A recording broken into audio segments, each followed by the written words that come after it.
suscribimos esta declaración. Hay un gran acuerdo de considerar que se han producido algunos pasos interesantes, pero no es al día de hoy la situación en la que, a pesar de que hay compromiso o un anuncio de compromiso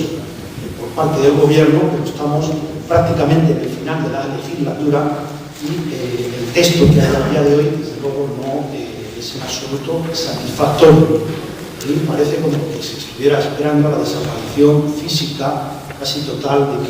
quienes, no solamente de quienes vivieron la guerra civil, sino también, al parecer, de sus descendientes. Entendemos que hay muchas lagunas todavía en ese texto y que no existe una voluntad clara, firme, en lo que es avanzar, en lo que es la anulación de los juicios de los tribunales militares franquistas, lo que es reparaciones para todos los colectivos afectados, lo que es no solamente la desaparición, sino la prohibición taxativa y expresa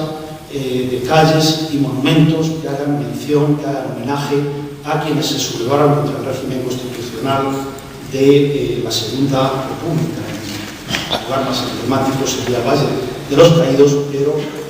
prácticamente a lo largo y ancho de España está lleno de calles, de plazas, de símbolos, de monumentos que hacen mención de todo esto. No es satisfactorio en absoluto el texto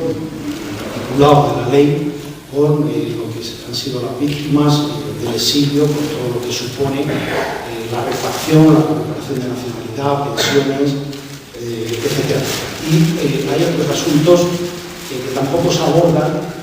y que son, por lo menos, para mí emblemáticos. Uno es la cuestión del acceso a los archivos militares,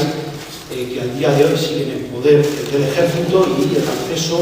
es prácticamente inviable. Es decir, la media que se traduce para el acceso, ya sea de un ciudadano